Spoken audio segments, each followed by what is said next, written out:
Bonjour à tous, au programme de cette nouvelle revue de presse, le taux du livret A devrait augmenter de 0,25 points au 1er août 2017, le gouvernement serait en pleine préparation d'une loi sur le logement, et les Français sont optimistes quant à leur capacité future à épargner.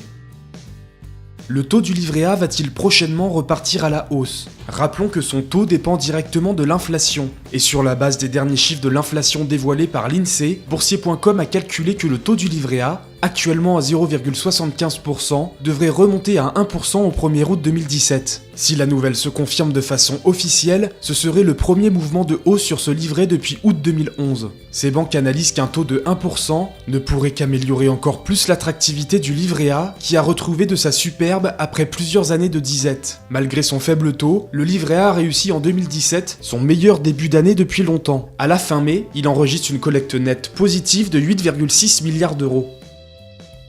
Le gouvernement serait en train de préparer des mesures fortes concernant le logement. Selon Boursier.com, une nouvelle loi qui serait présentée en septembre mettrait l'accent sur la construction dans les zones tendues, c'est-à-dire celles où l'offre de logement est insuffisante par rapport à la demande. Et pour y parvenir, le gouvernement voudrait retirer aux maires leurs prérogatives en matière d'urbanisme et permettre à l'État de prendre la main directement sur la délivrance des permis de construire. Le pouvoir en place souhaiterait également supprimer le dispositif Pinel, qui constituerait une source d'inflation dans certaines zones. Le ministre du Logement Jacques Mézard a avoué au Moniteur.fr qu'un projet de loi était en préparation, mais n'en a confirmé ni le contenu, ni le calendrier.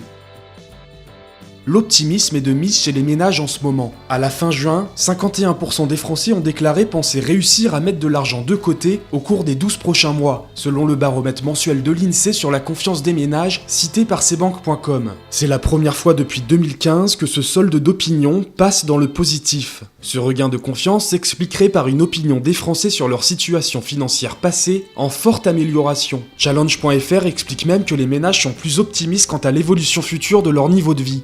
L'indice de confiance de l'INSEE est en augmentation de 15 points par rapport à l'année dernière et se situe ainsi à son plus haut niveau depuis 2007. C'est tout pour cette nouvelle revue de presse, on se retrouve très vite pour un nouveau point sur l'actualité des finances.